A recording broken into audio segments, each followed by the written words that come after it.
Kisah kita dimulai di kota Nanrang saat sebuah celah iblis raksasa muncul menandai hari kebangkitan kekuatan para siswa. Di dalam bus, karakter utama kita terlihat sangat santai, sementara gadis-gadis di sekitarnya sudah kegirangan. Tiba-tiba, wajah pemuda itu berubah kaget luar biasa, seolah dia baru saja terbangun dari mimpi buruk. Di tengah keramaian penumpang bus, dia akhirnya sadar kalau dia benar-benar telah kembali ke masa lalu. Sini, tonton bareng aku. Jiang Yan ingat ini hari kelulusannya saat semua siswa membangkitkan kelas mereka. Yap, dia mundur 2,5 tahun sebelum kehancuran total. Dari kota Nanro, 12 tahun lalu, sarang iblis mendadak muncul di dunia manusia dan membawa kehancuran. Saat umat manusia mencoba melawan, mereka baru sadar kalau senjata api dan bom nuklir sama sekali tidak berguna. Tapi saat mendekati sarang itu, manusia mulai membangkitkan kelas dan kekuatan tempur. Setelah 5 tahun perang berdarah, para manusia super ini akhirnya sukses menguasai pintu masuk. Alhasil, struktur tatanan masyarakat manusia berubah total demi beradaptasi dengan realitas baru ini. Sekarang, setiap siswa usia 18 tahun wajib pergi ke sarang iblis untuk kebangkitan kelas mereka. Kelas dibagi menjadi tempur, pendukung, dan penciptaan. Tapi kelas penciptaan dianggap sebagai yang paling ampas. Jiang Yan ingat betul di kehidupan sebelumnya dia membangkitkan kelas penciptaan peringkat F. Masa lalunya, tapi kekuatan bawaannya adalah level dewa bernama modifikasi yang bisa mengubah sampah menjadi harta karun. Dulu, dia pamer kekuatan ini dan langsung saja dipanggil oleh para petinggi paling berkuasa. Pemuda ini membantu mereka memodifikasi nama kemampuan dan juga senjata, mengubah semuanya jadi artefak sakti. Namun, kekuatan gila ini justru membuat mereka takut kepadanya dan akhirnya mereka mengurungnya sebagai alat. Malam itu, monster naga ajaib level 96 muncul, menghancurkan Nanro. Saat hampir mati, dia memakai kekuatannya untuk memodifikasi kata kebangkitan kembali dan begitulah dia bisa lahir kembali.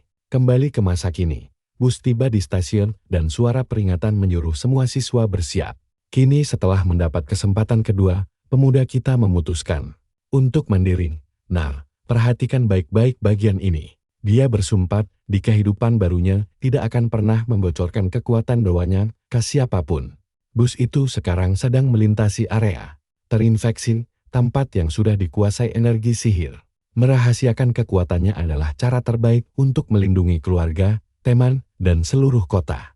Buat dirinya sendiri, dia cuma mau diam-diam meningkatkan kemampuan agar jadi lebih kuat dan menyelamatkan semuanya. Mereka akhirnya tiba di tujuan, markas besar asosiasi pemburu di kota Nan. Para siswa turun dari bus dan salah satu dari mereka sangat takut dapat kelas penciptaan yang ampas. Seorang anak bernama Yanting jadi pusat perhatian karena semua orang yakin dia dapat kelas tempur. Tapi Yang Hongwei, teman sekelas Jiang Yan, bilang itu tidak penting karena seorang jenius pun bisa dapat kelas yang buruk.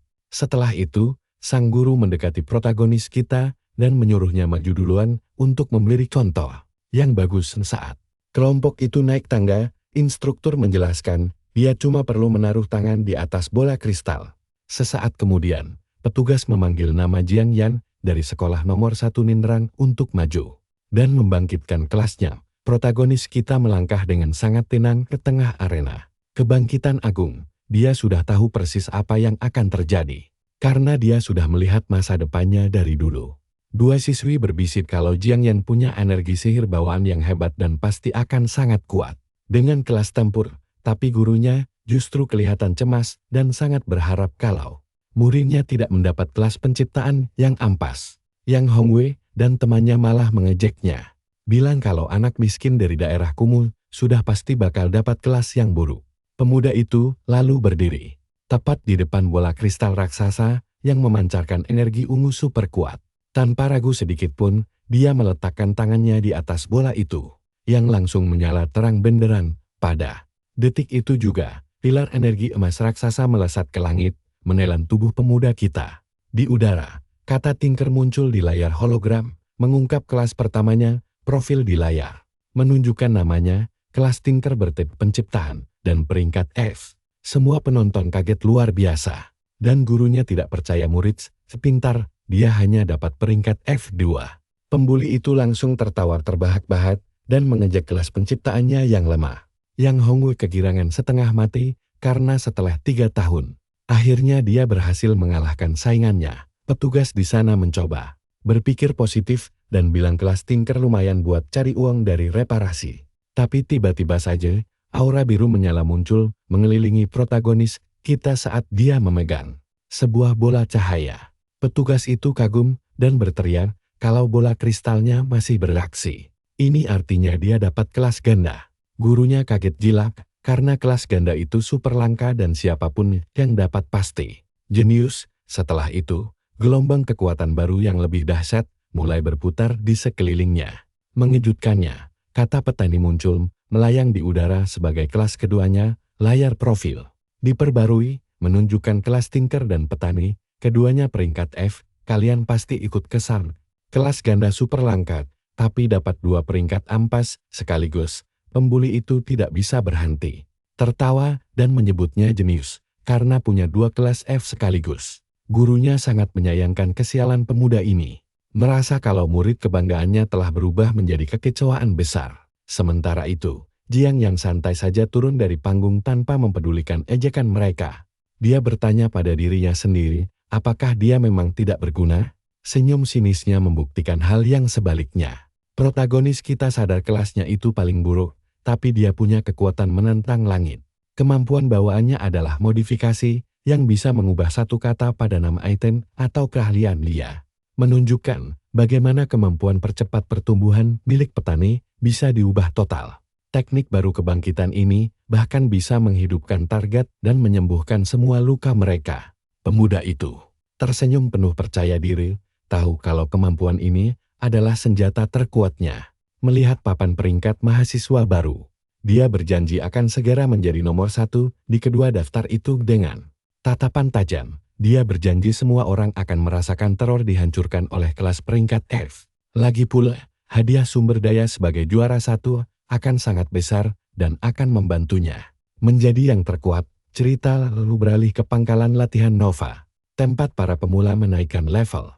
Selain aman, disinilah para pemula bisa mendapat poin pengalaman paling besar. Untuk berevolusi, memecahkan rekor itu juga akan memberinya bonus poin ekstra untuk turnamen tingkat provinsi dan memuluskan jalannya masuk universitas. Karena alasan itulah, rencananya bukan cuma sekadar menyelesaikan latihannya, tapi juga menghancurkan rekor untuk mengamankan posisinya. Di pintu masuk, seorang petugas membaca profilnya dan mengomentari 2 kelas penciptaan peringkat F miliknya. Pria itu lalu bertanya, apa dia yakin mau menantang penjara bawah tanah ini sendirian karena tingkat kesulitannya lumayan tinggi buat kelas F. Jauh lebih baik membentuk tim dengan teman sekelas agar peluang selamatnya lebih besar. Tapi protagonis kita dengan sangat yakin membalas kalau dia siap dan meminta perlengkapan pemulanya. Para petugas mulai kasakusung, berpikir kalau pemuda malang ini belum bisa menerima kenyataan. Lalu salah satu dari mereka menyerahkan perlengkapan pemula, yaitu sebilah pedang dan sepasang sepatu kulit. Pemuda itu ingat betul di masa lalu dia cuma dapat pedang. Jadi sepatu BUT ini benar-benar bonus kebaikan.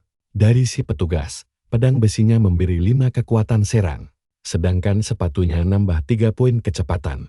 Meski ini tanda niat baik, pemuda kita merasa kalau dia masih diremehkan gara-gara kelasnya yang ampas. Sebelum masuk, petugas memperingatkan kalau dia tidak bisa mengalahkan kelinci itu. Dia boleh minta tolong ke satria penjaga. Dia berterima kasih, lalu berbalik untuk masuk ke dalam penjara bawah tanah. Dan ini dia yang kita tunggu, gerbang tertutup. Dan dia siap bikin semua orang melongo. Begitu di dalam, protagonis kita langsung mengaktifkan kekuatan dewa miliknya buat meningkatkan item.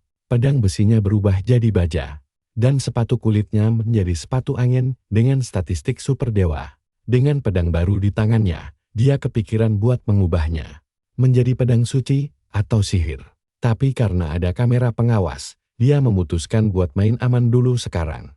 Lagi pula, dia sudah pernah merasakan akibat buruk dari oke kalian, dan aku bakal lihat dia menyembunyikan bakatnya agar tak mengulang kesalahan masa lalunya. Barang level 1 yang dimodifikasi emang tak terlalu kuat, tapi cukuplah. Arena latihan ini terbagi jadi 3 bagian. Area dasar, menengah, dan area bos terakhir. Dan buat cetak rekor serta poin tambahan, dia harus masuk ke area bos yang sangat ditakuti. Nah, untuk melakukannya, dia wajib mengalahkan kelinci tanduk yang jadi bos dan jauh lebih kuat.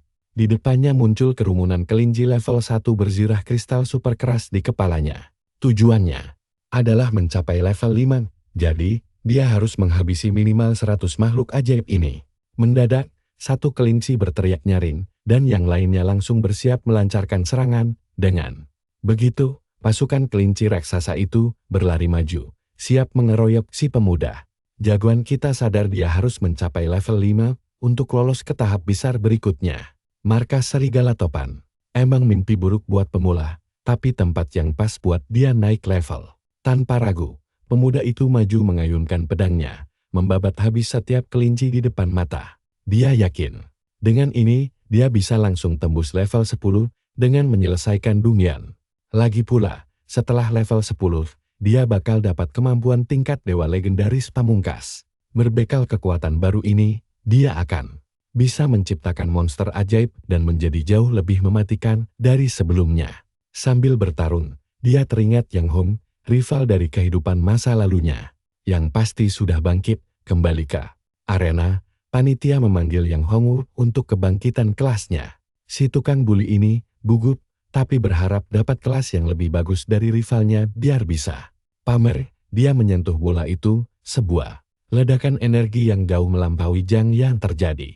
Di udara, kata berserker menyala dalam huruf api, mengungkap kelas kebangkitannya. Profilnya menunjukkan ini adalah kelas tempur peringkat A, yang bikin si tukang bully sangat kegirangan. Semua murid shock, karena dia selalu juara 2 selama 3 tahun, dan kini sukses membalikkan keadaan.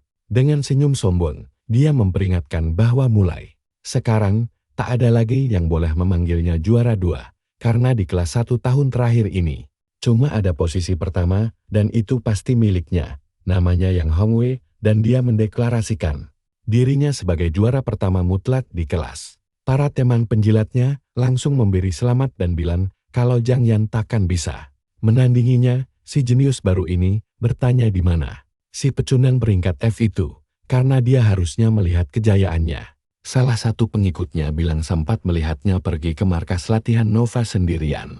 Jadi, si tukang bully memutuskan pergi ke sana bersama para temannya untuk membantu menyelesaikan Dungyan.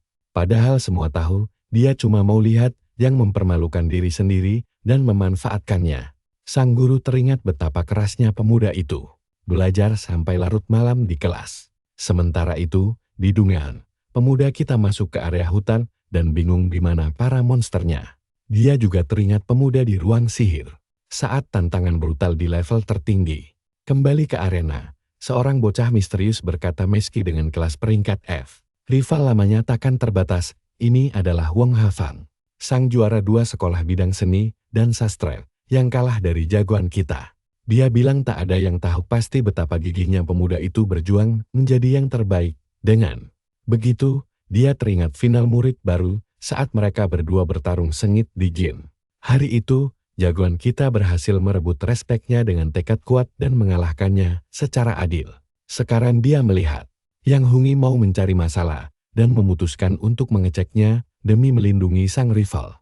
Rival yang diakuinya itu cuma boleh dikalahkan olehnya.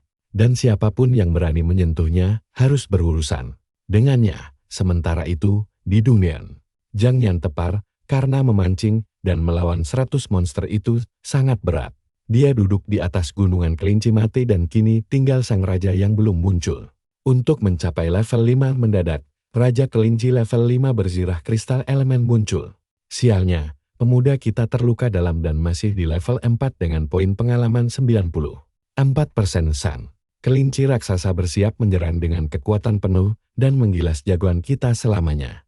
Lewat satu lompatan kuat, monster itu menerjang pemuda kita dengan kepala kristal apinya. Pemuda itu tahu dia bakal kalah telak kalau melawan monster itu secara frontal. Tapi dia sudah punya rencana dan memantau si Raja Kelinci mengaktifkan jurus tandukan api bawaannya. Nah, tonton bagian ini dengan seksama.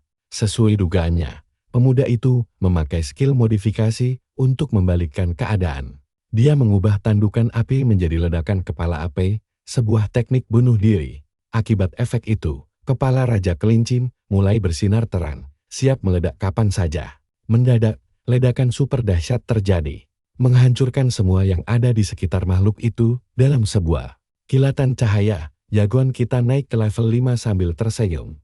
Menyadari jurus bunuh diri ini sangat berguna. Di luar, layar besar mengumumkan Zhang Yan memecahkan rekor dalam 26 menit 9 detik, kelompok yang shock karena rekor sebelumnya butuh 1 jam 17 menit. Lebih lambat, si tukang bully tak percaya. Dia berteriak bahwa mustahil dengan 2 kelas F. Sang pemuda itu main curam. Dia merasa menamatkan Dongyeon dengan kecurangan akan menghancurkan reputasi rival lamanya. Maka dari itu, Yang Hongwei memutuskan turun tangan membongkar penipuan besar ini dan membeberkan kebohongan si jagoan. Sementara itu, di dalam Dongyeon, pemuda kita memakai skill pemulihan untuk menyembuhkan lukanya. Dia tahu bos berikutnya adalah serigala raksasa yang jauh lebih ganas dari kelinci tadi. Raja Serigala Topan bikin dia kerapotan di kehidupan sebelumnya dan kini saatnya balas dendam. Sambil memanggul pedang, dia bilang kalau di kehidupan ini, dia akan dengan senang hati menagih hutang dari monster itu. Dia tiba di markas Serigala Topan, zona neraka yang ditakuti semua pemula. Serigala biasa berada di level 6 sampai 9, sementara sang raja ada di level 10, tantangan gila buat pemula. Kalau pemula biasa nekat masuk sini, mereka bakal babak belur karena kekuatan Serigala Topan ini sungguh ngeri. Tapi di saat yang sama, hadiah yang ditawarkan tempat ini memang gila. Jujur aja, kalian sama aku pasti kaget lihat hadiahnya. Siapapun yang bertahan bisa panen poin, dan jika mengalahkan Raja Serigala, mereka langsung meroket ke level 10 dan sebagai gambaran, murid baru Norman butuh 10 hari penuh untuk mencapai level itu. Tapi, menamatkan markas ini langsung membawamu ke level 10 dan membangkitkan kemampuan bawaan. Yang kedua, selain itu, kamu diizinkan naik level sendirian di alam liar, sangat krusial biar makin kuat. Makanya panitia bertanya apa dia yakin, karena biasanya cuma kelompok 6 orang di level 8 atau 9 yang berani kemari. Dia teringat jenius kelas A yang mencoba ini dan berakhir cedera parah sampai gagal ikut ujian. Makanya, dia meragukan bocah peringkat F ganda. Payah kayak jagoan kita ini emang sengaja cari mati di sana. Zhang Yan menghargai perhatian itu. Tapi dia tegaskan, kalau keputusannya udah bulat soal Dongyeon ini. Sang panitia jadi kesal dan bilang dia sama sekali tak khawatir. Kalau bocah itu mau menanggung risikonya, dia takkan melarangnya masuk. Meski diremehkan, pemuda kita takkan mundur. Cuma karena ada anjing liar menggonggong di pinggir jalan. Begitu dia masuk ke arena, sekawanan Serigala Topan muncul, mengaung dan bersiap melancarkan serangan besar, tanpa rasa takut sedikit pun. Sang jagoan berlari menuju kawanan monster untuk memulai pertarungan gila ini dengan pedangnya yang bersinar. Dia merasa udah lama berlalu dan inilah saatnya menguji kembali kekuatan kawan lamanya ini. Dari atas, panitia mengawasi dan menyebut bocah itu orang bodoh paling langka di dunia. Dia menganggap pemuda itu terlalu kepedean dan nekat maju menembus kawanan tersebut secara buta. Dengan gerakan cepat, pemuda itu mulai membantai gerombolan serigala. Meraup 10 poin pengalaman dari setiap tebasan mematikan. Panitia kaget setengah mati melihat betapa mudahnya aksi itu dan baru menyadari bahwa si pemuda bahkan tak memakai skill kelasnya sama sekali. Keringat dingin pun menetes. Dia mulai berpikir mungkinkah bocah dengan 2 kelas F ini sebenarnya jenius hebat. Tak lama kemudian, area medan tempur sudah tertutup sepenuhnya oleh bangkai monster dan Zhang Yan santai rebahan di atas tumpukan bangkai itu. Kalian dan aku pasti setujukan, jagoan kita ini gila. Melihat itu, panitia melongo dan akhirnya sadar pemuda tersebut jenius sejati. Karena malu, dia merasa tak bisa diam saja. Sini kumpul biar aku ceritakan. Kalau pemuda itu melihatnya, dia pasti akan mempermalukannya di depan semua penonton.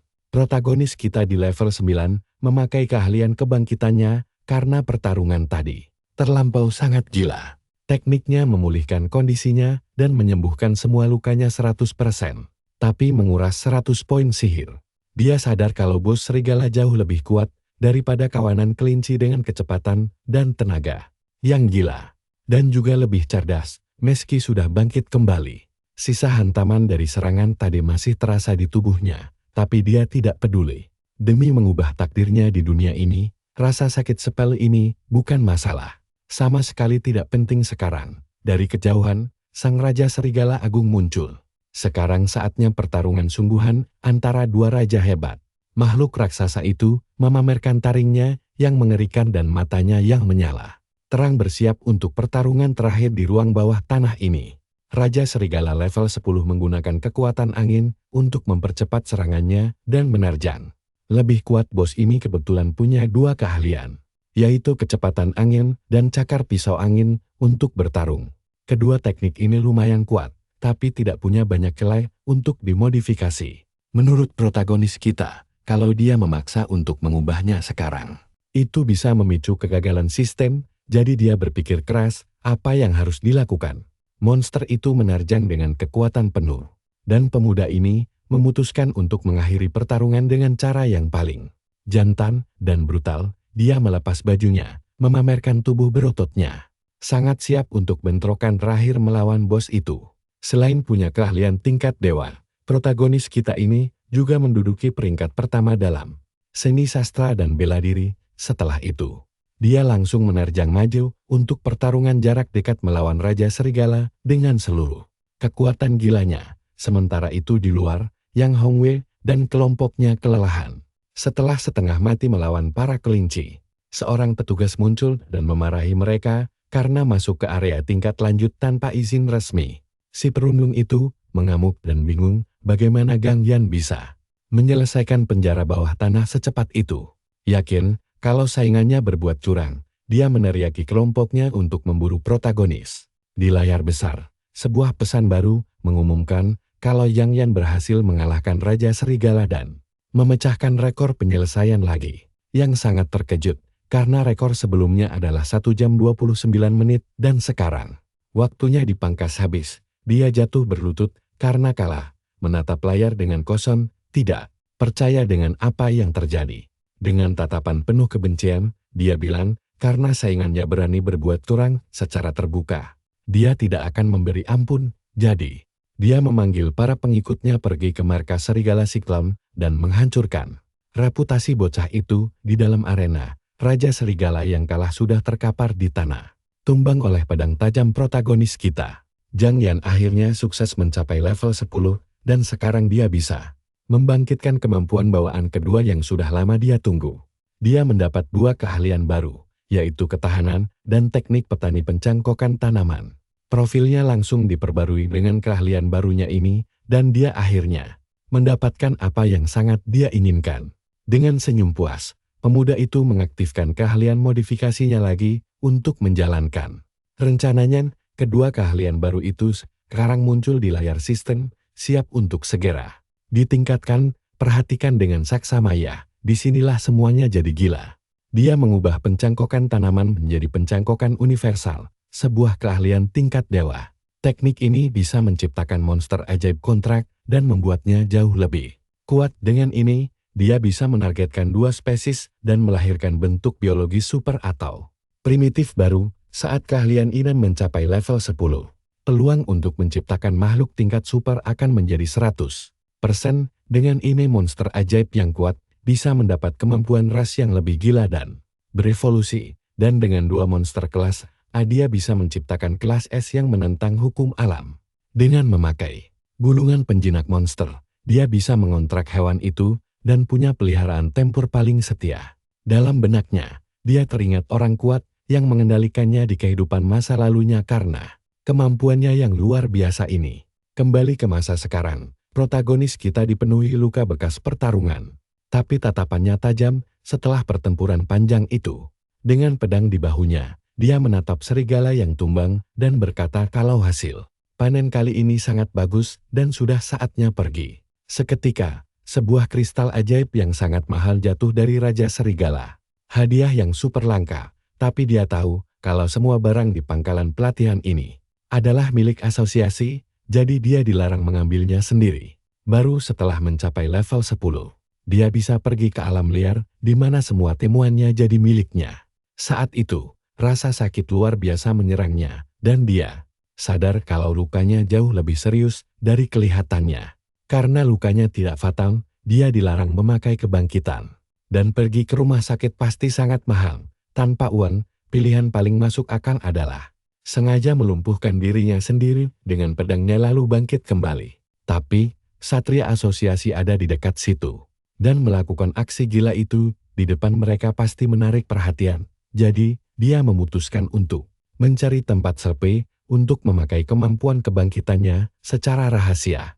Pemuda itu lalu berjalan ke pintu keluar arena pelatihan mencari lokasi yang lebih aman. Tapi kejutan besar, kerumunan siswa ternyata sudah menunggunya di luar markas besar. Dia bingung kenapa ada begitu banyak orang di sana dan apa yang sebenarnya mereka tunggu dengan sangat gelisah. Di tengah kerumunan, seseorang menunjuk ke arahnya dan langsung mengenalinya sebagai murid baru yang menghancurkan semua rekor. Dari situ, dia paham kalau mereka adalah senior tingkat atas yang tertarik dengan aksi gilanya di ruang bawah tanah. Karena sadar banyak orang menatapnya, pemuda ini sadar dia tidak mungkin memakai kemampuan penyembuhannya di sana. Lukanya makin parah dan menodai seluruh bajunya. Yang pastinya bakal disadari oleh banyak orang di sekitarnya, dia sangat butuh mencari jalan keluar dari sana agar bisa sembuh tanpa ketahuan siapapun. Seketika, cahaya emas yang menyilaukan bersinar dan menarik perhatian para siswa di pusat kota besar itu. Seorang bocah membangkitkan kelas malaikat suci dengan sayap raksasa yang menerangi seluruh area. Kalian dan aku pasti tahu ini gila kan? Ini kelas pendukung tingkat S, salah satu yang paling langka di dunia. Tepat setelah itu, seorang gadis bernama Yao Xingmu dari keluarga Yao juga membangkitkan kekuatan luar biasa. Penonton makin geger karena keluarga Yao adalah salah satu bangsawan paling mulia dan mematikan di seluruh wilayah ini. Cahaya penyembuhan. Gadis itu mengenai protagonis kita dan dia merasakan lukanya menutup dalam sekejap. Gadis berambut ungu itu tampil memukau di kerumunan dengan aura kekuatan dan ketenangannya. Dia langsung mendekatinya dan mulai berterima kasih atas penyembuhan itu, menyatakan kalau lukanya hampir sembuh total. Sebagai tanda terima kasih, dia menawarkan diri untuk memperbaiki peralatannya dan menyarankan agar mereka bekerja sama nanti. Gadis itu tersenyum lembut dan menerima tawaran itu, berkata dia akan mengandalkannya untuk perbaikan. Tapi momen damai ini hancur saat Yang Hongwei serta pengikutnya muncul, meneriakinya sebagai penipu curang tingkat dewa. Bersamaan dengan itu, Yang Hongwei berteriak agar mereka tidak tertipu sama sekali oleh protagonis kita. Dia menuduh pemuda ini curang demi rekor karena cuma punya 2 kelas tingkat F yang ampas. Siswa lainnya langsung terkejut. Karena kelas penciptaan tingkat F sama sekali tidak punya daya tempur. Si perundung bilang itu sangat mustahil kecuali dia membeli beberapa peralatan yang super kuat. Dengan senyum mengejek, dia menantang apakah saingannya ini memakai taktik kotor karena tidak sanggup mengalahkannya. Tapi seseorang di kerumunan mengingatkan kalau pemuda ini dikenal sebagai siswa miskin yang tidak punya apa-apa. Lalu si saingan itu menuduhnya telah menipu subsidi sekolah agar terlihat miskin dan mencari banyak keuntungan. Semua siswa mulai berbisik jijik, mengira bocah ini sungguh memanipulasi program bantuan sekolah selama ini. Dengan seringnya sinis, protagonis bertanya apakah si saingan ingin dia membuktikan kalau dia bermain bersih. Perundung itu setuju dan menantangnya bertarung tanpa peralatan tempur untuk membuktikan kalau dia 100% tidak bersalah. Gadis berambut ungu itu melangkah maju dan memperingatkannya agar tidak masuk perangkap konyol itu karena dia tidak perlu membuktikan apapun. Pemuda itu berterima kasih atas perhatiannya, tapi sepertinya dia sudah membuat keputusan mutlak soal tantangan ini. Dengan pedang tergenggam kuat, dia berbalik dan berkata menerima tantangan saingan lamanya detik itu juga. Dia merasa harus menyelesaikan urusan ini sekarang agar si perundung tidak menghalangi langkahnya lagi di masa depan dalam rencananya untuk jadi penguasa terkuat. Saingannya tertawa lepas dan bilang tantangan ini sungguh konyol, karena dia adalah petarung tingkat A yang sangat mematikan. Dengan aura merah pekat, dia mengaktifkan kemampuan mengamuknya dan berjanji akan merobek habis topeng protagonis kita. Percayalah padaku, kalian pasti mau melihat adegan bentrokan paling gila di tengah pusat kota ini. Pemuda itu tetap berdiri tenang dan dengan santai berkata, "Kalau Aura, musuhnya ini lumayan mengesankan, tapi dia harap kekuatan itu bisa bertahan cukup lama." Protagonis sadar kalau saingannya berniat menghancurkannya memakai perbedaan kasta kelas mereka. Tapi bagi pemuda ini, semuanya, "Sini kumpul, kita tonton bareng momen gila ini." Kelas lawannya cuma pajangan. Sambil pasang kuda-kuda, dia ngingetin kalau orang kuat bakal tetap kuat meski tanpa kelas elit. Tanpa basa-basi, si tukang bully maju pakai aura merahnya buat nyerang protagonis kita. Gadis itu cuma bisa nonton, mikir kalau ini nggak adil karena kelas tempur lawan kelas pencipta. Padahal bocah ini cuma butuh menang. Dia ingat udah benerin semua perlengkapannya sebelum pergi. Makanya dia santai banget dan milih nyeker buat buktiin dia nggak pakai barang sakti apapun. Si musuh teriak sombong dan langsung melayangkan pukulan maut, ngira ini bakal jadi akhirnya. Tapi kocaknya, karakter utama kita cuma geser dikit dan ngehindar dengan super gampang. Si pembuli kaget parah dan makin emosi karena serangan pastinya malah meleset. Dia langsung ngeluarin combo pukulan super cepat. Nggak terima kalau bocah ini bisa ngelas dari semuanya. Santai banget, karakter utama kita ngehindar dari tiap pukulan sawah itu cuma pemanasan biasa. Dia ngakuin kelas berserker tingkat A memang sangat mengerikan buat pertarungan jarak dekat dan cepat. Tapi ya percuma, kalau serangannya nggak ada yang kena sasaran kan? Dia bilang pukulan ngawur kayak itu cuma buang tenaga. Apalagi dia udah hafal semua pola gerakan si lawan. Tanpa ampun, pemuda ini langsung ngasih satu pukulan telak tepat di tengah dada lawannya. Waktu musuhnya masih ngalak, dia nyindir kalau si tukang bully nggak bakal pernah ngebaca gerakannya.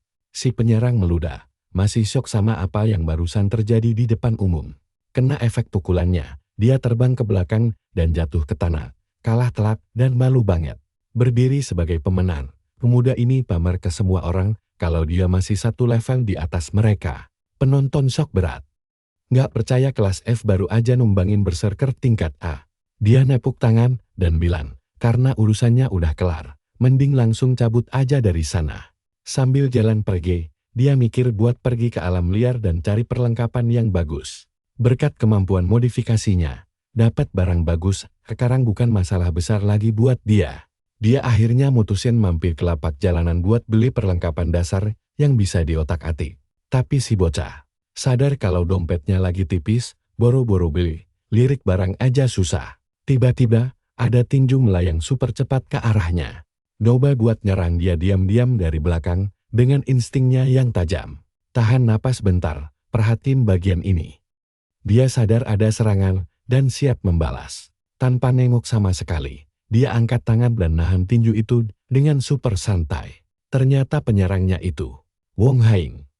Temannya yang tahu kalau dia ini juara bela diri 3 tahun berturut-turut. Cowok berambut ungu itu nyapa dan ngakuin betapa hebat dan terampilnya kemampuan Zhang Yan. Dengan senyuman, dia lempar kalang sode ke rival lamanya sebagai tanda pertemanan. Cowok rambut ungu ini bilang, kalau aja Zhang Yan gak menang tadi, dia sendiri yang bakal turun tangan buat bantu. Terus dia nekenin kalau protagonis kita adalah satu-satunya rival yang dia akui. Bukan pecundang kayak Yang Hongwei. Tapi sang teman nyadar nih, pemuda itu ternyata nggak pakai kekuatan penuh pas lawan si pembuli tadi. Hal itu bikin dia ingat pertarungan epic mereka berdua waktu masih kelas 1 SMA. Di hari itu, si cowok rambut ungu angkat tangan dan secara jantan, "Naku kalah di arena, pemuda, kita juga ingat." Sejak hari itu, musuhnya ini selalu ngaku kalah tiap tahun tanpa bertarung sama sekali. Jadi, dia nanya apa temannya sengaja ngalah demi ngelepas beasiswa buat dia, secara dia anak orang kaya. Tapi temannya ngebantah. Jujur aja dia tuh kader lihat tatapan buas dari rival terhebatnya ini. Zhang lalu nanya, apa dia bakal nyerah lagi di turnamen mahasiswa baru tingkat nasional tahun ini? Dengan tatapan tajam, dia jawab itu nggak mungkin dan jamin 100% bakal ngalahin pemuda ini. Sambil senyum menantang, dia janji bakal ngeluarin semua kemampuannya di turnamen besar mereka nanti. Dua rival ini lalu tos pakai kaleng soda, ngeresmin janji buat pertarungan epik di masa depan. Temannya lalu melempar 2 kartu dan ngasih tawaran 2.000 koin buat beli panduan kecepatan serigala topan. Sambil jalan pergi, dia ngingetin si cowok buat cepet ngirim panduannya. dan nomor kontaknya langsung disimpan sambil melihat temannya pergi. Pemuda ini setuju sama tawaran itu dan mulai nyiapin langkah selanjutnya buat rencana besarnya. Sambil senyum, dia janji bakal ingat kebaikan ini dan ngebalas 10 kali lipat suatu hari nanti. Nah, karena di sakunya udah ada uang, dia akhirnya bisa gas ke lapak jalanan buat beli kebutuhannya. Dia jalan keliling kota, ngebayangin harta karun gila, apa yang lagi nungguin di toko-toko. Dia lalu sampai di sebuah gang gelap yang dikenal sebagai pasar jalanan bawah tanah. Tempat yang penuh rahasia, si cowok tahu ini tempat termurah, tapi barangnya standar. Jadi agak susah nyari. Yang beneran bagus, tapi berkat kemampuan khususnya. Dia yakin nemuin permata tersembunyi di sini, bukan hal mustahil. Di salah satu lapak, dia nemuin pedang meteorit dengan kristal serigala topan. Profilnya nunjukin pedang itu punya serangan 60 dengan sisa ketahanan 72%. Penjual bilang harganya 18.000 dan kalau mulus harganya 25.000. Pemuda itu lalu nunjuk pedang baja biru dan nanya harganya, yaitu 5.000 koin. Baja biru ini berdaya serang 65 dan ketahanan 65%. Jadi, dia ngajuin kesepakatan. Dia bakal benerin pedang meteorit. Dan sebagai gantinya dia ambil pedang baja itu. Penjualnya kaget dong dan ragu apa bocah ini beneran punya skill perbaikan. Tepat saat itu, sistem ngumumin kalau skill ketahanan protagonis udah. Kalian pasti kaget, kan sama. Dengan bola energi di tangannya, dia bilang target aslinya emang pedang baja biru, bukan yang lain. Dengan tatapan fokus, dia bersiap pamerin kekuatan kelas penciptanya. Semua orang di sana soalnya dengan kemampuan modifikasinya. Pedang baja itu bisa diubah jadi senjata legendaris. Paman penjual nanya apa kelasnya dan nekenin kalau benerin ketahanan senjata itu pekerjaan super rumit. Pemuda itu santai ngasih tahu kalau kelasnya adalah mekanik tingkat F. Kelas pencipta yang dianggap lemah. Penjualnya melongo, secara dia sendiri itu pandai besi tingkat D dan masih sering kesulitan ngelakuinnya. Dia ambil pedang itu dan bilang biarpun paham soal senjata, dia nggak berani jamin bisa pulih total. Lagian, waktu ketahanan sebuah senjata udah nyentuh angka 0, barangnya bakal otomatis hancur jadi ribuan keping. Buat benerinnya, butuh pemahaman total soal struktur dan sihir senjatanya buat dibangun ulang. Jadi, dia ngasih tawaran balik. Kalau perbaikannya gagal, bocah ini harus rela bayar $18.000 kepadanya. Dari jauh, gadis tadi nontonin dengan cemas. Karena pandai besi tingkat S di keluarganya aja nggak bisa ngelakuin hal kayak gitu. Tapi pemuda ini malah nyerahin pedangnya dan nyuruh si penjual merhatiin baik-baik apa yang bakal terjadi. Dia ingat di kehidupan lalunya, dia sering benerin artefak tingkat A bahkan S. Dulu, dia mati-matian terus berburu skill ketahanan biar kerjanya makin sempurna. Dan sekarang, di awal yang baru ini, kebiasaan itu berubah jadi salah satu keuntungan terbesarnya. Cahaya biru yang sangat menyilaukan dan intens langsung menyelimuti pedang itu pas si pemuda mulai proses restorasi senjata. Buat dia, benerin perlengkapan level rendah tuh gampangnya kebangetan. Kayak ngambil barang dari dalam tas. Orang-orang di sekitar langsung pada melongo. Karena seorang murid biasa bisa pamerin keahlian sekelas master. Gadis muda tadi juga shock berat. Nggak ngira cowok itu beneran jago benerin barang pas nawarin bantuan. Dia nyodorin senjatanya dan bilang kalau pedangnya udah beres dengan ketahanan balik total 100%.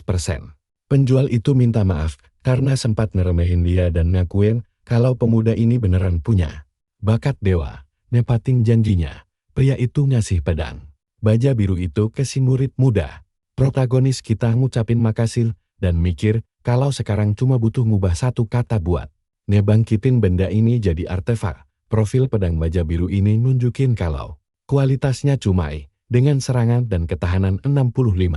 Terus, dia aktifin kekuatannya dan pedang baja itu langsung berubah wujud jadi pedang raja. Sebuah artefak suci. Ini tuh pedang terkenal milik Jenderal Suci dari legenda kuno, pahlawan perang yang super kuat. Sekarang punya senjata, dia bisa simpan 2.000 koinnya buat bayar uang kuliah. Dia keingat, semenjak orang tua mereka meninggal, adik perempuannya masih belum sembuh dari trauma. Nah, ini bagian akhirnya yang bikin penasaran banget. Tiba-tiba, ada sebuah suara yang gak asing nanya ke dia apakah, sini kumpul bareng gue. Kita bakal lihat cewek rambut ungu ini nawarin 50.000 koin biar Dibantu naik ke level 10. Profilnya gila sih, namanya Yakeksan, malaikat suci TS yang sekarang masih nyangkut di level 3. Sadar ini, peluang emas buat kaya mendadak, si MC langsung setuju. Sambil senyum, dia mikir kalau rezeki emang gak kemana, langsung datang ke depan pintu. Cewek itu lalu noleh ke pedagang dan minta pedang meteorit yang baru aja selesai diperbaiki. Si penjual bilang, karena ketahanannya udah 100%, harganya jadi 25.000 koin. Dia santai aja pamerin cincin penyimpanannya. Bikin si penjual sok berat lihat kekayaan sebanyak itu. Langsung deh si bapak ini nunduk hormat. Ngasih pedangnya demi bikin si cewek kaya senang. Amce kita nyadar, pedagang ini pasti kurang piknik. Sampai nggak tahu, kalau baju si cewek aja udah super mahal. Bawa pedang baru, cewek ini siap jalan. Ngebareng MC menuju Dungyeon, MC mikir, selain numpang naik level, dia bisa manfaatin skill support cewek ini. Tiba-tiba si cewek malah ngasih pedangnya ke MC sebagai hadiah selamat datang. Jelas aja dia kaget. Mikir nih cewek baik dan sopan banget. Tanpa basa-basi, dia langsung terima senjata itu dan bilang makasih atas kebaikan yang baru aja dia tunjukin. Si cewek senen mikir walau kelasnya cuma tier F, masa depan MC ide cerah banget. Jadilah MC ngajak dia buat masuk ke markas latihan Nova dan mereka berdua mulai petualangannya. Mereka sampai di markas mega khusus buat para pemula kota. Berkat bantuan MC, level si cewek naik. Ngebut banget, tembus level 5 dalam sekejap. Habis mecahin rekor dunia kelinci, dia loncat ke level 9 setelah ngalahin serigala besar. Layar sistem langsung ngumumin kalau mereka berdua sukses mecahin rekor markas serigala topan. Layar besar nampilin duet maut ini namatin mode sulit secepat kilat. Semua orang sok, pada mikir apa? Ini Jang Yan yang mecahin rekor lagi bawa cewek. Seorang murid nanya cewek ini dari keluarga mana. Bikin yang lain ikutan kapo. Jawabannya, dia berasal dari kamar dagang deli. Salah satu dari 10 yang paling ger dan tajir melintir senegara. Di dalam, si cewek kecapekan dan minta istirahat bentar karena dia udah hampir nyentuh level 10. Tapi MC di level 13 bilang dia masih sanggup dan mereka bisa istirahat sambil jalan. Punya support tier S di sampingnya, MC mutusin ini, waktunya nyoba hal yang lebih gila. Perhatiin baik-baik, karena disinilah semuanya jadi tegang. MC bawa dia ke markas babi neraka, satu-satunya zona tier C buat pemula. Petugas di sana ngingetin, kalau Raja Babi ini jauh lebih ganas dari monster biasa. Tapi MC santai aja, bilang makin tinggi risikonya, makin gede ruang dapat untung, dan mereka harus ambil risiko ini. Apalagi, punya supporters itu hoki langka yang pantang banget buat disia-siain. Si petugas cuma bisa ngucapin semoga sukses saat gerbang Dungyeon terbuka lebar. MC bilang makasih, lalu mereka berdua masuk ke sarang berbahaya ini buat tantangan terakhir. Baru aja masuk, hutan berkabut, si cewek bingung kok sepi banget nggak ada monster. Sambil senyum pede, MC jelasin kalau di sini nggak ada kroco, cuma ada satu bos besar. Dia langsung shock dan panik. Mastiin apa beneran cuma ada bos doang? Tiba-tiba, tanah bergetar hebat, dan MC teriak, kalau monster raksasanya udah datang. Dari balik bayangan, muncul makhluk super gede yang mengerikan banget. Tapi MC kita nggak goyah, malah bilang cuma monster gila ini yang pantas jadi lawan sepadan buat dia. Lalu si babi neraka natap mereka pakai mata biru menyala, siap nerjang. Profilnya nunjukin dia punya skill injakan maut dan tubuh, yang ngeluarin suhu panas ekstrem. Makanya, Lensi nyuruh si cewek siap ngehayal pakai cahaya sucinya pas tempur. Dia sadar, buat ngelawan monster sekuat ini, dia harus nyerang duluan. Jadi, tanpa basa-basi, dia langsung ngedasuk ke arah makhluk raksasa itu. Manfaatin gravitasi dan putaran, dia niat tebas leher si babi pakai satu serangan presisin, tapi makhluk raksasa ini disit banget ngehindar dari serangan udara. Si babi malah lompat nangkis tebasan mautnya. Bikin MC kaget bukan main, dia baru nyadar. Babi ini jauh lebih pintar dari tampangnya. Rencananya hancur berantakan. Tapi santai, pas melayang di udara, dia dimodifikasi pedang bajanya. Mata MC menyala. Ungu, dia aktifin skill modifikasinya buat balikin keadaan.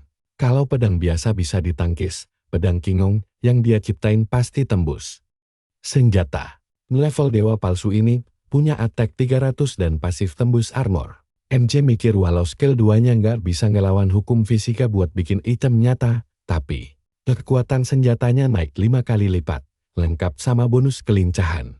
Bawa pedang super ini, MC yakin 100% pertarungan sekarang ada di tangannya. Lewat satu tebasan kilat, satu taring Raja Babi putus tak bersisa. Monster itu teriak kesakitan, sementara duo kita langsung siap-siap buat combo lanjutan. Kalian pasti ikutan kaget kan? Dia buru-buru matiin modifikasinya. Si cewek shock, bingung banget gimana senjata tir ini bisa motong taring babi sekeras itu. Dia akhirnya sadar, kekuatan aslinya bukan di senjata, tapi dari Zhang Yan yang emang opara. Bisa mecahin banyak rekor pakai status tir F, bela dirinya pasti. Jauh di atas Norman MC sadar cewek ini ngelamun, tapi ini bukan waktunya bengong. Dia langsung teriak nyuruh keluarin cahaya suci, karena kalau babinya mati, dia nggak bakal dapet EXP. Cewek itu sadar, bilang makasih udah diingetin, dan langsung aktifin skillnya. Tubuhnya diselimuti aura cahaya, ini saat yang tepat buat habisin si Raja Babi selamanya. Dia mikir, pakai skill modifikasi secara instan bisa jadi combo serangan baru. Dia penasaran apa pedang meteoritnya bisa dimodif. Namanya buat serangan berikutnya, tapi kalau namanya ketinggian, modifnya bisa gagan atau malah jadi bumerang. Tiba-tiba, si Raja Babi aktifin skill lari nerakanya dan nidas kenceng ke arah mereka berdua. Di momen epik ini, MC bilang dia juga mau ngakhirin pertarungan ini sekarang juga. Makhluk api biru raksasa itu nerjang. Pepakai tenaga penuh, MC mikir cara modif serudukannya, lalu tiba-tiba dapat ide brilian. Sambil senyum, dia noleh ke si cewek dan nyuruh dia tutup mata.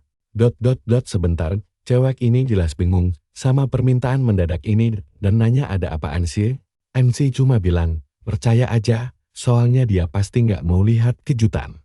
Gila ini, mikirnya, bakal terlalu sadis. Dia nurut aja nutup mata. Langsung MC kita ambil posisi dan aktifin skill modifikasinya ke arah Raja Babi. Dalam sekejap, dia ubah lari neraka jadi peredam neraka. Sistem ngumumin modifikasi sukses besar dan rencananya berjalan mulus tanpa celah. Boom, kecepatan monster anjlok drastis dan jadi nggak berkutik. Sambil nyeringai menan, MC bilang ini tamat dan modif pedangnya jadi cinggang lagi. Lewat satu tebasan maut super cepat, dia eksekusi makhluk itu. Layar sistem langsung pamer ke semua orang kalau Raja Babi Neraka akhirnya tumbang juga.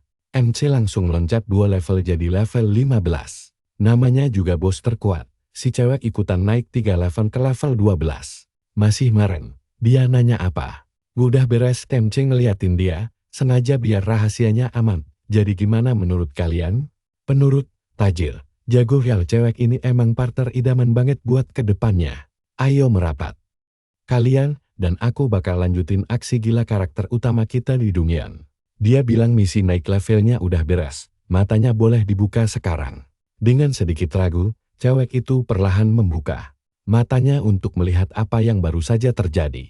Dia langsung shock berat melihat mayat monster itu tergeletak gila. Dia sama sekali nggak nyangka cowok itu benar-benar berhasil melakukannya sendirian. Cewek ini melongo karena dia mengalahkan monster sekuat itu sendirian aja. Pahlawan kita lalu bilang misinya sukses dan sekarang mereka berdua akhirnya bisa cabut dari tempat menyeramkan itu. Si cewek menatapnya dan mikir kalau dia tuh talenta langka yang baik hati dan nepatin janji. Mendengar suaranya, cowok itu menoleh, mikir apalagi yang cewek ini mau darinya sekarang. Gadis itu lalu menawarkan bayaran yang dijanjikan sekaligus hadiah kecil sebagai tanda terima kasih yang super besar. Cowok itu kaget banget pas buka kotaknya. Ternyata isinya cincin penyimpanan. Cincin ini ditempa pakai kristal sihir spasial yang nentang hukum fisika buat nyimpan barang. Cowok itu nolak, bilang hadiahnya kemahalan, harganya aja bisa ratusan ribu. Tapi si cewek tetap maksa, bilang kalau dia emang pantas dapat itu, karena udah bantuin dia naik 2 level tambahan. Cowok itu mikir betapa praktisnya item itu buat bawa barang di alam liar. Lalu memutuskan setuju. Akhirnya, dia menerima cincin itu sebagai hadiah yang adil atas kerja kerasnya di dunia. Sebagai gantinya, dia janji bakal bantuin cewek itu di masa depan. Asalkan nggak melanggar prinsipnya. Setelah misi naik level kelar, Mereka berdua siap cabut dari Dungem dan balik ke kota. Di luar, peringkat murid baru nunjukin kompetisi super ganas dengan banyak petarung kelas S dan A yang bangkit, meski sekarang di posisi pertama. Dia tahu bakal segera tersusul karena yang lain punya kelas elit. Salah satunya Liu Fang, si dewa pedang kelas S yang nggak terkalahkan saat bertarung. Ada juga Jung Hon, petarung kelas A, dan Lu Yon, pembunuh elemen angin kelas S yang super mematikan.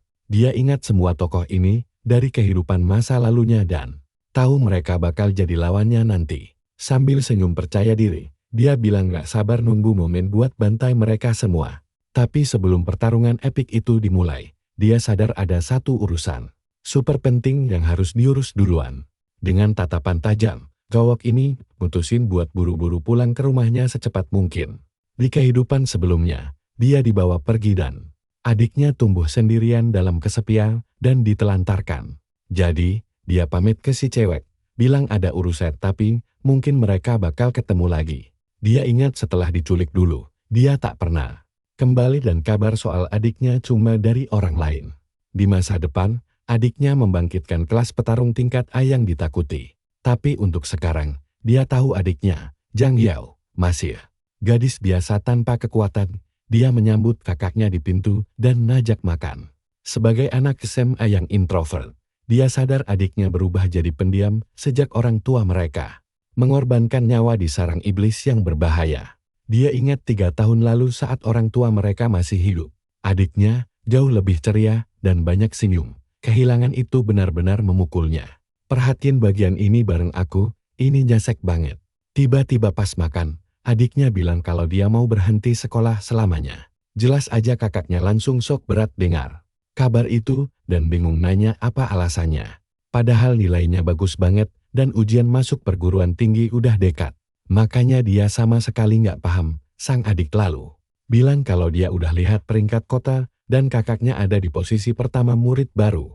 Adiknya bilang kakaknya selalu kerja keras dan bakal jadi kuat buat melindungi seluruh dunia. Sedangkan dia sendiri, meski nilainya bagus, dia merasa nggak bakal banyak bantu siapa-siapa. Makanya dia pikir mending kerja dari sekarang buat bantu nanggung semua pengeluaran rumah tangga mereka. Tapi kakaknya tahu itu bohong dan minta alasan yang sebenarnya. Tepat saat itu, pintu terbuka dan seorang pria masuk sambil tiba-tiba manggil nama adiknya. Pria itu kelihatan canggung dan nanya apa sebaiknya dia datang agak nanti saja.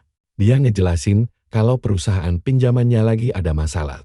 Makanya dia datang ke situ. Pria ini, Paman Kuan, orang yang minjamin mereka uang selama 2 tahun terakhir.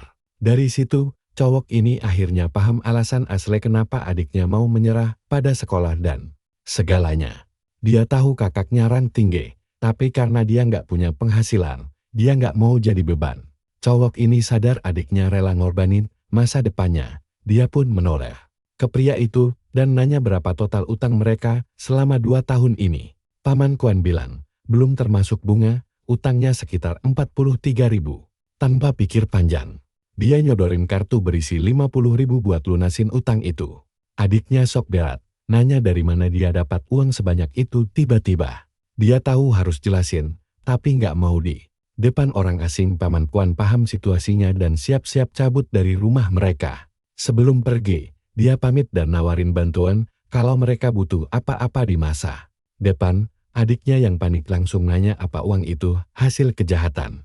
Kakaknya nenangin dia dan bilang uangnya didapat dari keahliannya sendiri. Nggak ada yang salah kok. Sambil senyum, dia janji bakal jadi juara 1 dan menangin hadiah 300.000 kota. Jadi, adiknya nggak perlu berkorban biar dia bisa kuliah.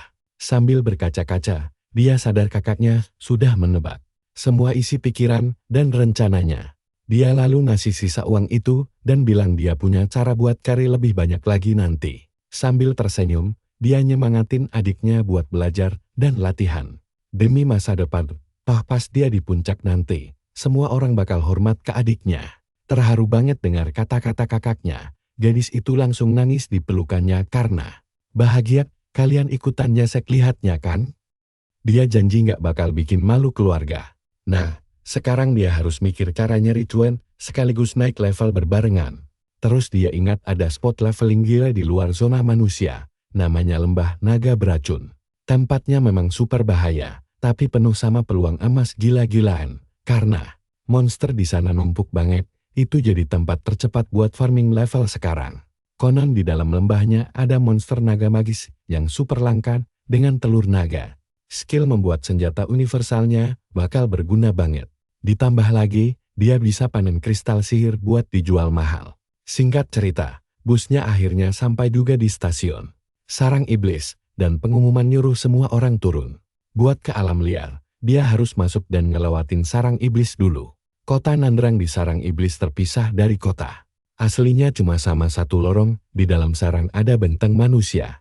Jembatan pertahanan utama dari invasi monster. Kota ini dijaga dua petinggi level 70 yang dulu maksa dia buat bantuin mereka pas masuk. Kebanyakan orang udah pakai zirah buat siap-siap tempur. Tapi dibandingin cincin yang dia punya, harga semua barang receh itu bahkan gak layak buat dilirik sama sekali. Dia lalu sampai di gerbang timur. Akses terdekat ke lembah naga beracun yang ditujunya. Lembah itu area paling aman yang udah dieksplorasi dengan monster. Level 13 dan 18 buatnya sekarang, ini spot paling pas buat farming. Di pintu masuk, dia ngasih kartu siswanya yang berkelas petani dan perakit. Penjaga nanya apa dia yakin mau solo. Karena di luar sana nyawa gampang melayang. Cowok itu berterima kasih atas perhatiannya dan berjanji bakal pulang dengan selamat. Penjaga mikir dia nggak bisa biarin bocah ini mati konyol. Meski dia punya 2 kelas tingkat F. Jadi dia coba mencegahnya masuk. Tapi gerakan bocah ini jauh lebih lincah. Dengan satu gerakan kilat, cowok ini menghindari tangan penjaga dan terus jalan tanpa menoleh. Sedikitpun penjaganya shock berat. Dia nggak nyangka si bocah bisa menghindar secepat itu, padahal dia sendiri kebangkitan level 30. Nah Lord, penjaga lain bilang itu Yang si pemecah rekor. Kalian dan aku harus pantau terus kelanjutan aksi gilanya nanti. Ayo mulai bahas ceritanya bareng aku. Penjaga kebingungan melihat si MC dengan rank F ganda ini bisa sangat kuat. Sesampainya di lembah, jagoan kita siap menghadapi semua bahaya mematikan di sana. Masalah utamanya adalah tempat ini dipenuhi gas beracun. Jadi pil penawar itu wajib ada. Karena pilnya sangat mahal dan durasinya singkat, dia harus bergerak cepat karena dia lagi miskin banget. Tiba-tiba, segerombolan kelelawar sayap hijau level 13 terbang ke arahnya. Sambil tersenyum, dia bilang sudah menunggu mereka sejak lama. Dan langsung bersiap menyerang. Tanpa buang waktu, pemuda ini menerjang dengan 2 pedangnya dan membantai setiap kelelawar di depan mata. Hanya dengan 3 monster, dia dapat hampir 3% progres untuk levelnya. Dia sangat puas dan sadar kalau monster liar memberi jauh lebih banyak pengalaman. Sekarang dia akan mempercepat naik level dengan mengaktifkan kemampuan modifikasi sakti untuk perburuan besar. Berjalan santai menembus hutan dengan pedang bercahaya. Dia siap menyambut gelombang monster berikutnya. Setelah pedang baja dimodifikasi menjadi Cinghong, dia memperingatkan bahwa ini saatnya berburu sungguhan. Pedangnya menyala. Dia menerjang dan menghabisi monster itu demi X melimpah. Membantai burung bangkai serta katak, dia cepat naik level lalu. Mencapai level 18, sangat kelelahan. Dia duduk istirahat dan minum air untuk memulihkan tenaganya. Saat minum, dia mulai mengeluh soal nasib buruknya karena belum dapat satu pun kristal sihir. Tiba-tiba, dia merasakan kehadiran seseorang dan menoleh untuk melihat siapa yang datang. Dia mengenali Luyu dan Awakener rank S dari sekolah Nanrang nomor 7 bersama pengikutnya. Pemuda itu adalah tuan muda keluarga Lu. Keluarga Awakener elit dari kota besar Nanrang. Si anak buah maju dengan sombong dan bertanya apaan kita ini tuli karena. Diam saja, dengan tenang, dia membalas sarkas. Bertanya apa si kacung yang mengalahkan monster itu. Pengikutnya ngamuk dan mengancam. Bertanya apa dia sadar sedang bicara dengan siapa. Tapi Luyu menyela dan mengajaknya bergabung karena kemampuan MC cukup lumayan. Tentu saja MC menolak mentah-mentah lalu pergi, sadar kalau mereka pasti cuma mau mencuri semua X miliknya. Si anak buah marah dan bertanya kenapa tuannya melarang dia menghajar bocah sombong. Itu Luyu membalas, rank F ganda yang bisa sampai sini sendirian, pastilah berbakat. Tersenyum licik, dia berjanji, jika mereka bertemu lagi, kacung itu boleh turun tangan. Dengan sisa 1 pil penawar, Jagoan kita harus mencari lebih banyak katak menuju level 18. Sejam kemudian, dia mulai menyesal tidak menemukan monster langka seperti naga rumor itu. Dia tahu soal rumor monster gaib tip naga, tapi sampai sekarang belum ada tanda-tandanya. Tiba-tiba saja, ada sesuatu yang perhatikan baik-baik. Ada sesuatu menghantam pedangnya dengan keras dari dalam hutan gelap. Memutar tubuh, dia berhasil menahan serangan dadakan dari makhluk misterius itu. Lalu dia berbalik dan melihat makhluk ungu kecil yang diam-diam menyerang dari belakang. Dia shock berat karena pedang Ching Hong miliknya sama sekali gagal menembus kulit makhluk aneh tersebut. Makhluk itu langsung melompat mundur dan bersiap meluncurkan serangan baru ke petualang kita. Raja Katak Iblis level 20 muncul, memamerkan kemampuan ubah wujud dan lilitannya. Akhirnya, sang bos ketemu juga dan sambil tersenyum, dia peringatkan akan mengambil kristal sihirnya. Katak itu lalu menggunakan lidah raksasanya untuk menyerang si MC dengan kekuatan penuh. Lidah katak itu terbelah jadi beberapa bagian dan menyerang pemuda itu dari segala arah dengan sangat cepat. Tapi santai, dia sudah menemukan cara mematahkan jurus itu dan siap membalas. Menggunakan kemampuannya, dia memodifikasi lilitan lidah raksasa itu jadi arus lidah. Karena diubah, lidah katak itu malah melilit dirinya sendiri sampai terikat mati menjadi simpul. Katak tak berdaya, MC pun maju untuk serangan pamungkas demi mengakhiri riwayat makhluk itu. Dia membacok kepala monster itu dengan pedangnya, tapi tebasannya gagal menembus kulit tebalnya. Jagoan kita benar-benar kaget karena pertahanan bos Raja Katak Iblis ini tak tertembus. Makhluk itu lalu mengaktifkan kulit es yang langsung mendongkrak pertahanannya secara gila-gilaan. Sistem mendadak mengumumkan kalau modifikasi gagal. Karena level musuh lebih tinggi dan semuanya kembali normal. Pemuda ini kesal parah lantaran gagal di momen paling genting pertarungan ini. Memang itu kelemahan utamanya. Durasinya sangat singkat buat target berlevel lebih tinggi darinya. Bebas dari lidahnya sendiri, katak itu langsung menerkam dengan serangan kilat yang mematikan dari titik buta. MC berhasil menangkisnya tepat waktu dan membaca arah musuh. Tanpa banyak pilihan, dia sadar harus bertaruh nyawa untuk menang di sini. Tahan napas kalian, dia modifikasi pedang meteor untuk serangan akhirnya. Cahaya terang melilit senjata itu, mengubahnya jadi pusaka yang jauh lebih gila. Pedang meteornya berubah wujud menjadi pedang Raja Iblis Agung yang super mengerikan. Energi merah gelap langsung membalut senjata baru itu saat MC menggenggamnya erat-erat. Mendadak, suara misterius bertanya siapa yang berani memanggilnya. Lalu profil senjatanya muncul dengan atribut tersembunyi. Sang jagoan sadar pedang ini sangat tidak stabil. Dia harus bergegas menghabisi Raja Katak. Dengan pedang barunya, dia melesat untuk eksekusi akhir melawan bos dengan sisa-sisa tenaga gila miliknya. Sekali tebas, pedang itu membantai katak tersebut dalam ledakan energi marah pekat. Kelelahan luar biasa. MC bertumpu pada senjatanya untuk ambil napas panjang. Setelah pertarungan super epic tadi, terbukti senjata ini sangat mengerikan. Satu tebasan saja cukup untuk menguras habis seluruh staminanya. Tiba-tiba, pedang itu mulai menggerogoti tubuhnya dan dia sadar bahaya mematikan sedang mengincar. Merasakan sakit luar biasa, dia mencoba mengaktifkan jurus modifikasinya untuk membatalkan proses itu. Tapi sayangnya stamina MC benar-benar kosong. Dia pun ambruk ke tanah tanpa tenaga tersisa. Suara dari dalam pedang itu bilang siapapun yang berani mengambil kekuatannya harus membayar harga mahal atas kelancangan itu. Meski wujud aslinya tak bisa turun, 1/10 kekuatannya saja sudah cukup. Tapi MC tersenyum santai karena dia sudah memprediksi ini, lalu bersiap untuk langkah rencana selanjutnya. Dia bilang ini bukan kali pertama dia mengubah pedang Raja Iblis. Lalu kembali bangkit berdiri. Suara misterius itu ngamuk dan menyebutnya sampah karena berani menantangnya secara langsung dan kurang ajar menggunakan pedang bajanya. Dia menusuk mata pada pedang sang iblis untuk menghancurkan kutukan besarnya. Ledakan energi merat langsung pecah, dan pemuda ini berhasil membebaskan diri dari kendali pedang laknat itu. Kesadaran Raja Iblis menjerit akan balas dendam dan menyegel jiwanya. Selamanya kehabisan napas, MC kita langsung ambruk di sebelah. Pedang yang kini mati total setelah bentrok mental yang gila. Menusuk kesadaran Raja Iblis ternyata sukses menghentikan korosi di tubuhnya. Kini dia cuma perlu memulihkan stamina agar bisa mengubah nama senjata itu kembali dan semuanya bakal selesai. Sambil duduk istirahat, dia teringat kejadian serupa di kehidupan masa lalunya. Dulu musuh besarnya adalah Raja Iblis ke-9 Revisham, entitas yang jauh lebih mematikan dari ini. Dari insiden berdarah itulah dia belajar kalau menyerang kesadaran dalam senjata adalah trik yang paling ampuh.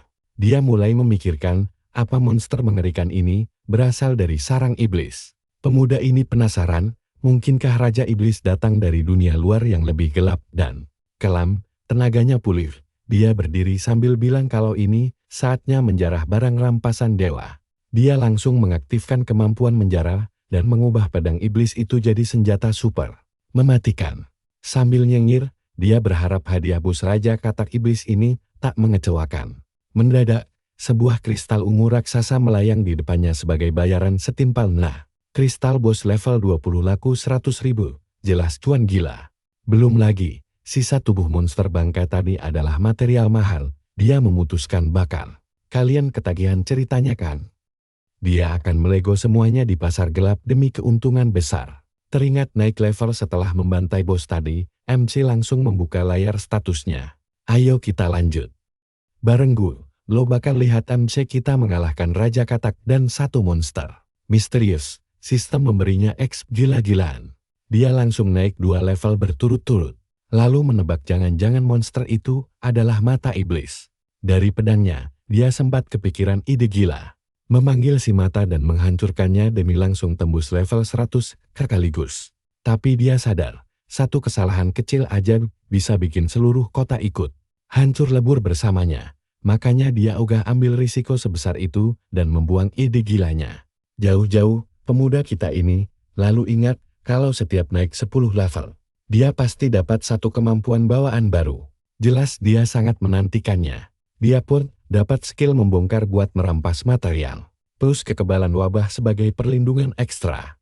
Sambil tersenyum licik, dia mikir kalau skill kekebalan wabah ini bisa diubah jadi kekebalan serangan mutlak, biarpun ada banyak batasan. Kekebalan ini benar-benar nyawa tambahan di saat kritis. Karena misinya udah kelar dan dia jadi makin kuat, MC memutuskan waktunya pulang. Saat berlari membelah hutan yang gelap, dia melompat lincah dari pohon ke pohon bagai angin. Tapi tiba-tiba, dia melihat Kroko milik Luon, si tuan muda sombong dari keluarga Lu. Nah, perhatikan baik-baik bagian ini. Si Kroko menatapnya tajam sambil menggenggam belati, siap duel di tengah hutan. Assassin rank B ini langsung mengjek MC kita pecundang dan bilang akhirnya targetnya ketemu. Dalam sekejap mata, si bajingan melesat menerjang MC pakai belatinya. Menggunakan skill kecepatan Eastern, dia meningkatkan kelincahannya 30% demi satu serangan itu. Si Kroco yakin serangannya pasti kena. Dia mengejek kelas F yang sok berani ngelawan.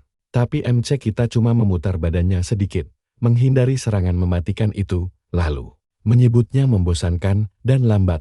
Serangan balik super cepat. Pemuda itu mendaratkan pukulan telak dan langsung menghempaskannya. Terkapar di tanah, si Kroco sok berat melihat kecepatan MC yang ternyata jauh melampaui dirinya. Dia makin melongo saat sadar MC menarik pedangnya dari cincin penyimpanan. Si Kroco gagal paham, gimana bisa orang rendahan punya barang semahal cincin penyimpanan itu. MC dengan santai bilang kalau latihan dan insting bertarung juga menentukan kekuatan.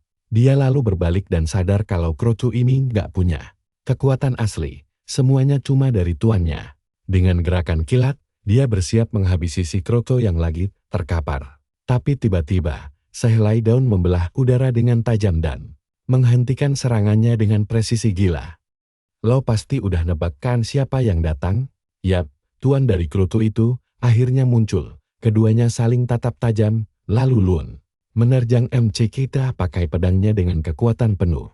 Cowok berambut ungu itu memuji pedang lawannya dan bersiap untuk duel epik. MC kita juga memuji pedang rivalnya, dan kini keduanya berhadapan dengan senjata terhunus. Sambil melompat mundur, mereka menjaga jarak dan bersiap memulai pertarungan brutal yang udah di depan mata Luon. Lalu menantangnya, pengen membuktikan sendiri sekuat apa peringkat 1 dari angkatan baru ini.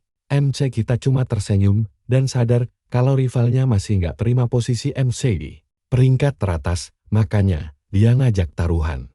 Siapa yang kalah harus menyerahkan senjatanya ke sang pemenang. Luan setuju dan langsung mengaktifkan skill Winora Rankes miliknya. Yang